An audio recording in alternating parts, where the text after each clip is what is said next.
podcast presented by the German Design Council. Our host, Martin Pauli, talks with experts about the major transformation fields in architecture: circularity, new materials and technologies, automation and digitalization, and business models. Martin is the Global Circular Economy Services Leader at international consultancy Arup, and in this role develops strategies for circular design and business model innovations. He is also a member of the Innovation Advisory Board of the German Sustainable Building Council. So welcome to the new ndion podcast of the German Design Council that will explore and discuss the current and future role of architects and their practice and its potential to tackle some of the most pressing global challenges. The German Design Council has initiated this format to influence and to inspire and to make the impact of designers and architects in this context more visible. So if you've recently been to the Icefjord Center in Greenland, or you walked through the Wadden Sea Center in Denmark, you will have experienced the spaces, the materials, the surfaces, and the views that were designed by our guest today, who's been named Architect of the Year in 2021 by the German Design Council. So welcome, Dorte Mandrup. Thank you very much. Thank you. Dorte, what's your favorite project at the moment? What are you working on? Well, there are several projects that we're working on that are really exciting. One of the interesting projects we're doing right now is a project in Aarhus, Denmark, which is a market hall that is a little bit below ground, and the market hall is all about repair shops and recycling. And on top of the market hall, there's a public plaza so people can view the harbor and the water. Fantastic. I'm really curious to learn more about the repair shops because you're already mentioning an important topic that we could also touch on during this podcast, which is the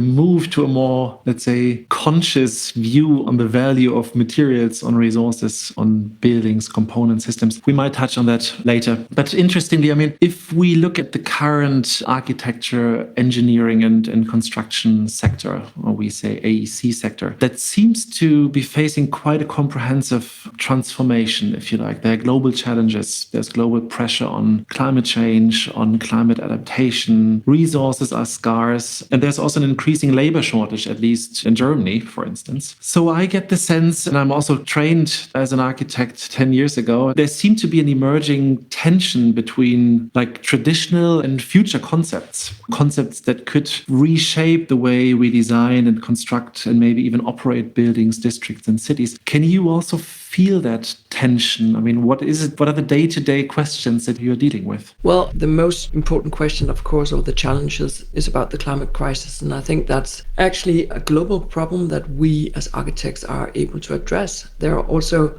other global problems like an increase in inequality, but that's more a political question. So where we have absolutely direct influences on the climate crisis. So that is definitely the most important question today. Yeah, I really appreciate that view because I get the feeling that if you look at the past decades, that architects have been turned into an ever kind of slower corner of the room, because everything has become so technical, and also the sustainability agenda has been dominated by technologies, by building services and by PV and whatnot. And I always had the feeling that the architects are kind of losing more and more impact, even though they have quite a strong voice. You mentioned it. The construction industry, buildings account for 40% of global CO2 emissions. Yes. So who, if not the architects and kind of all the other relevant stakeholders, kind of need to influence that? Is that your thinking? Yes, I do think that we have a possibility of influencing. And I think that, at least in my part of the world, I think that the architecture business has become also more technical. I think we need, as architects, practices to be much more technical, and we need to have more specialized knowledge inside the office. When I started out 20 years ago, it was like all-round talents that could actually go from concept design to building details, and I think that's not possible anymore. I think we need to have larger offices, and of course there's a possibility also that these offices become more impersonal, and that is of course the challenge in having larger offices. But you need to have the inside knowledge to be able to face the challenges we have today. So I think architects' offices, at least here in Scandinavia or here in Denmark, because there's of course also a difference between Swedish, Danish and Norwegian offices, but there is a need to be more professional and to have much more specialists inside the offices. And that's what we've been doing, I think, for the last 5-10 years. is with growing the office also to gain more specialists inside. Yes, that's interesting. And I mean, how would a usual client brief look like? I mean, what would, if you also compare that to 10 years ago, maybe, did that change? So do you need to respond differently now with your approach to... And it's certainly much more complicated. I think the competition briefs or the client briefs are much more complex. It's much more demanding, which is also, I think, a bit of a problem for the business, is that we need to prove everything before we even get assigned. And since sustainability is a much more complex affair than just, there's no quick fix. You need to really work quite a lot along the way to understand what is the most sustainable answer to this question. And I think that's maybe not really understood. I think there's also a big difference between different countries and their experiences, or different parts of the world and their experiences with sustainability. So we work more and more internationally, and I think that the knowledge that we take for granted here is not necessarily granted in another part of the world. So I think there's a need to have a much more open source understanding of sustainability. I think there is a need to have much more discussions around the right solutions. And I think right now we have the timber answer as the only answer for any kind of building. And I think that's not necessarily true. As I said before, there's no quick fix. So it is extremely complicated, and we need to share knowledge because time is running out. So we need to, in a way, open up the box and share knowledge and experiences to be able to evolve much quicker. I really hear what you're saying. We are dealing with complex questions, and there's no right or wrong, and there's no simple answer, regardless if we're talking about climate adaptation, circularity. There are always kind of many answers to one problem. And in that sense, you somehow need to be able to to argue, obviously, the pros and cons, to obviously also have a bit of evidence to back your decision making up. But I think that diversity in thinking and still allowing many perspectives, that's obviously one of the biggest challenges now. And you were mentioning timber. Yes, I mean, we see that trend. And from a pure, let's say, carbon perspective, it can be the answer in many instances. But as we were also discussing in our pre-discussion, if we look at architecture, at buildings that could, for instance, last for 300 years, then timber might not be the only answer to the question, and carbon might not be the only indicator. So how do you kind of convince a client? I mean, if he would challenge you in that way, what is it that you are focusing on that reflects your attitude towards sustainability? Well, it's actually quite difficult. I think there's also a difference between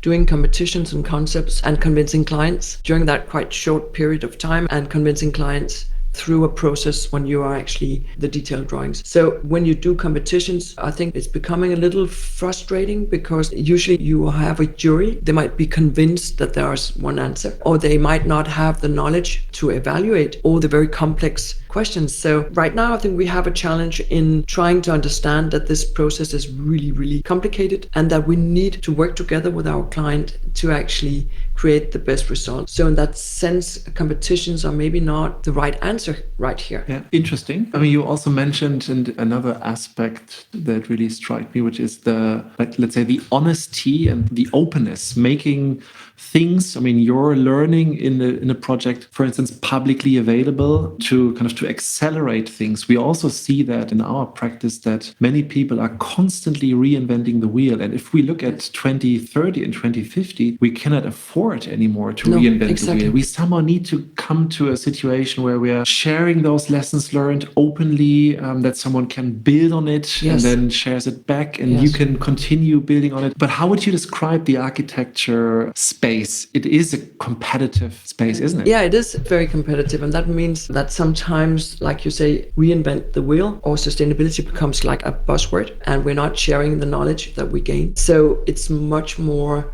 like a one-liner. This is the most sustainable building. And we all know that you can't say that. You can't say this is the most sustainable building, because you need to know what are the terms. Yeah. I think there's a real frustration. I think right now here in this office, we are quite frustrated that it seems that when we work in different parts of the world, that the knowledge is kind of reinvented all the time. If you go to the States, you would talk about, running a building, how much, the CO2 footprint in the operational part of it. And right now, if you go to London, it's much more about reuse. So there's these kind of too simplified ways of thinking sustainability. That's interesting. We also perceive that there are regional differences. There's a context like Europe, maybe even Scandinavia, that is fairly advanced, that has moved their focus from all these operational energy questions towards more, I would say, material-related question. What is the actual energy effort that is in a material? How can we treat it so it ages gracefully? How can we kind of keep it at the highest possible value also at the end of life? Yes. I mean, all that end-of-life thinking, Yes. that's something that I'd also really encourage the entire sector to adopt.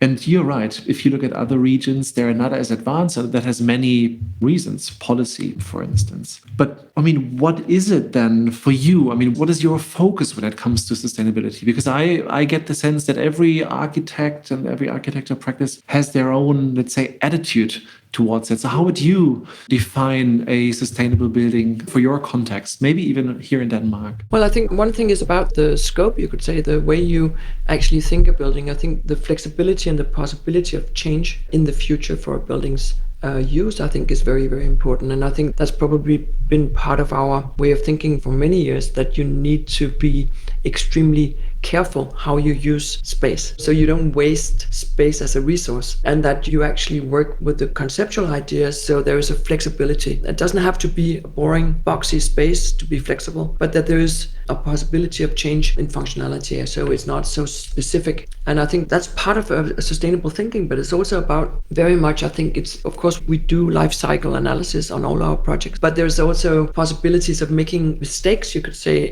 when you do life cycle analysis, because it's still not that evolved. I mean, if you take timber, for example, the way you do life cycle analysis, the timber is supposed to be burnt in the end. Instead of standing for 300 years, there's a life cycle for timber in these programs that you use. And which is, not necessarily true that you need to reassemble a building after 30 years or 40 years. So there's also different ways of thinking, of course. You're reassembling or being able to divide materials is one thing, but you could also think of a building as being something that is there for the next 300 years. Yes. And it's interesting because if I looked at some of your buildings, they leave the impression they could be there for hundreds of years. And in a way that, for me personally, makes me feel much more comfortable, because I have the feeling, I mean, you still take care, obviously, of carbon and of the materials, and that's all good.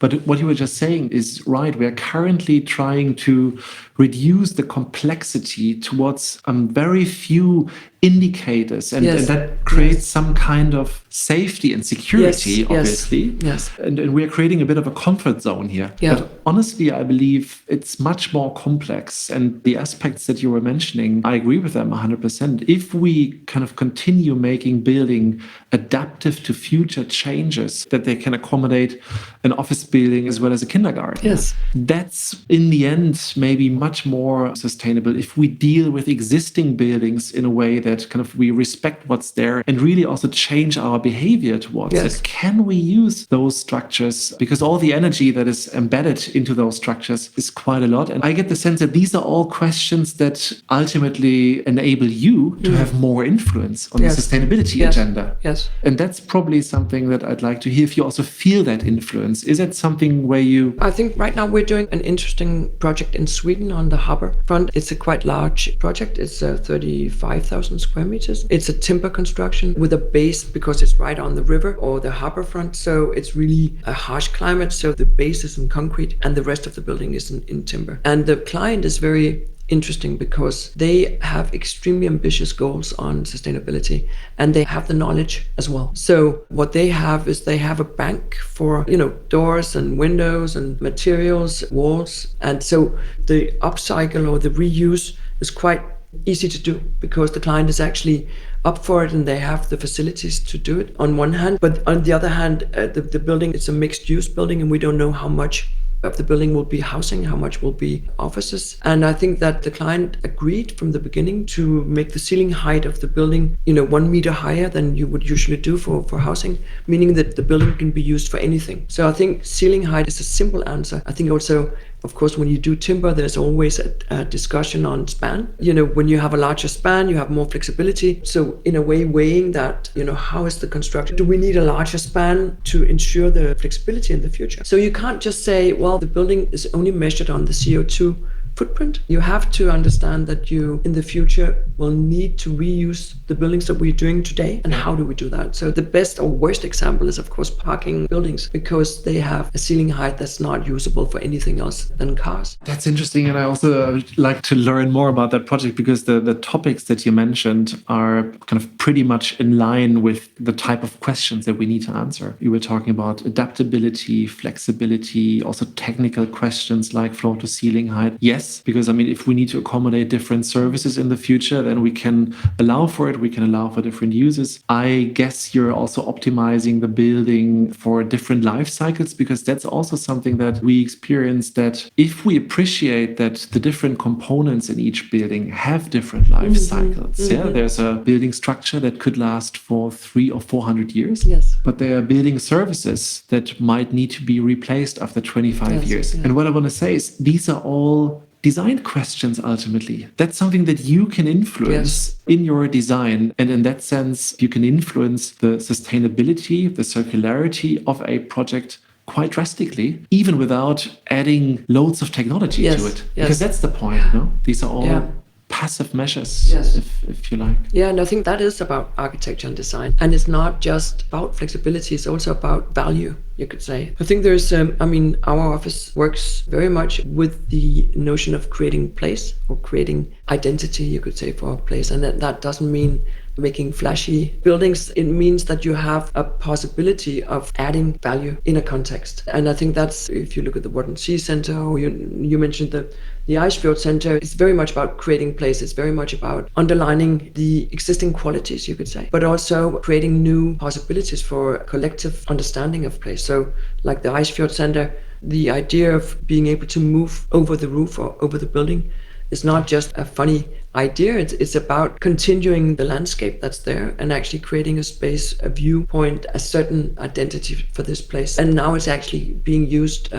People get married on the roof, and they use it as part of their path going out into nature. So I think that's really a success in our terms. It's interesting. Yeah, because it already tells a lot about kind of where kind of the entire discussion that we just had can also go to. I mean, we were talking about kind of regular buildings or spaces and then more sustainable, but what's coming? I mean, can we adopt more kind of regenerative thinking as to what can a building do in a space? What can it actually give back to nature, to a community? And I think these are the questions that we should ask ourselves in the future. And you were talking about kind of that local community engaging. And I don't know, in the next project, you might thinking about biodiversity, or can the building actually clean air or filter water? No, I mean, and that is also somehow contradictory to the kind of the current thinking of moving things to zero is probably not enough. No. We probably need to kind of to give something back. Yes. And what is it that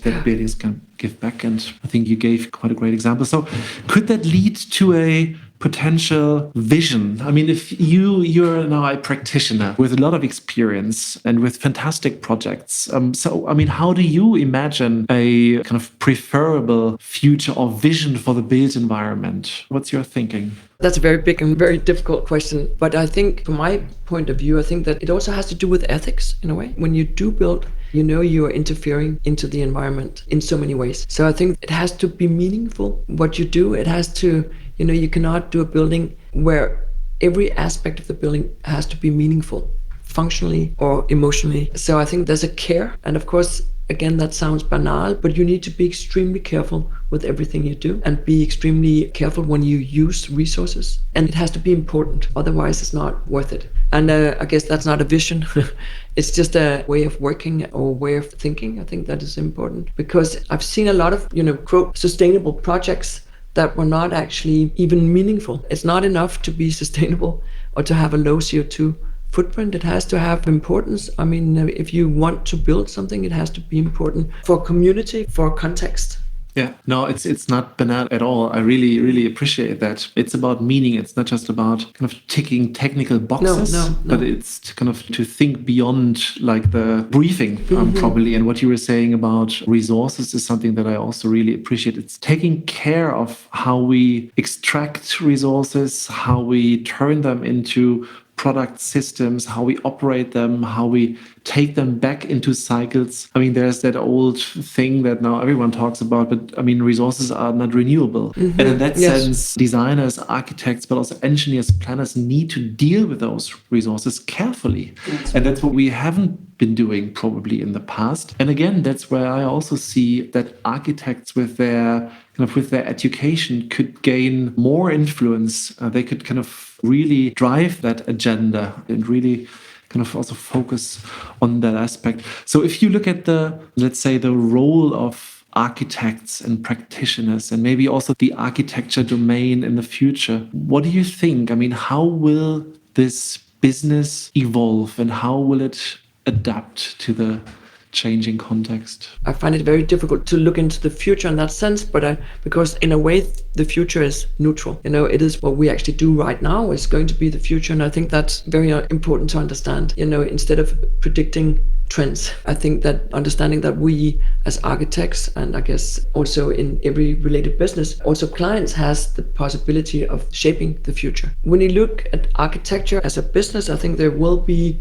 more and more, you could say, larger companies, because you would need to have more knowledge inside the companies on one hand. On the other hand, there's for me a great fear that architecture will become very impersonal, very technical, ticking off boxes. What I find important is in a way to find that balance between value, architectural quality, artistic value, you could say, and being responsible. I like that, and what you were saying, that we can actively shape the future that we want to have, that is preferable for us. I agree 100%. That's what we should be doing, and we shouldn't wait. And that obviously has also a lot to do, coming to your point of larger practices. I agree with that. I also see that. At the same time, I also see very promising kind of smaller practices, researching, experimenting, piloting, because that will also remain quite a strong aspect, that we need to, because no one has all the answers now, and we need to innovate quite a lot. And in our industry, the architecture, engineering, construction industry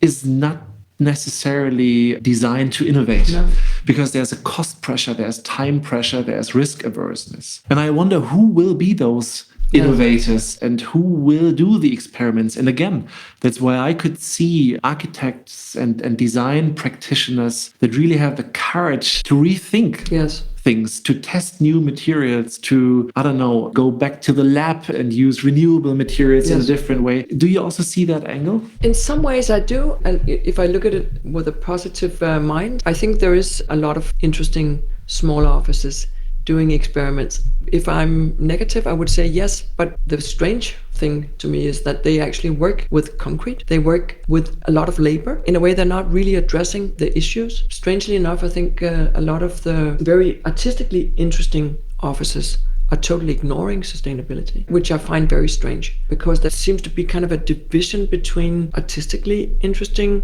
offices and the issues they address. The worst thing that could happen is that you have small offices that are doing really architecturally interesting work, but without addressing any of the big issues. And then there's the large offices that are actually building 99% of everything in a high sort of technical way, but without any architectural quality. When you look at some of the interesting work that are being published, strangely enough, a lot of it is in concrete. It's not it's in situ cast. It's actually using, if you go all the way through the process, it's using very, very badly paid labor. So there's a lot of issues here that, architects usually, or in the old days, addressed, that I don't think is being addressed with the offices that are actually experimenting. Yeah, interesting. So I think that's something that might evolve over time, because the pressure on resources, on climate, on labor shortage will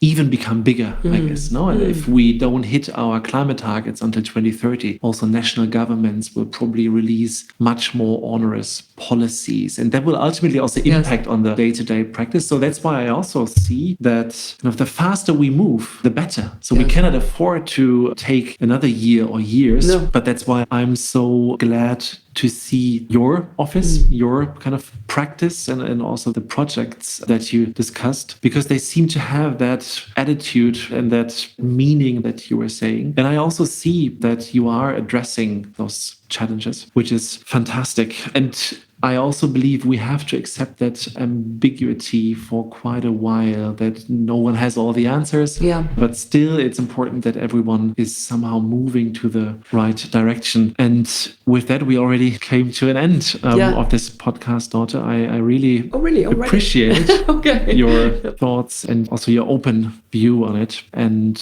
maybe towards the listeners, if you have comments or feedback that is related to this podcast, feel free to get in touch with us. You will find the contact details in the show notes. So again, many thanks, Dorte Mandrup, for that conversation. Thank you. It was a pleasure.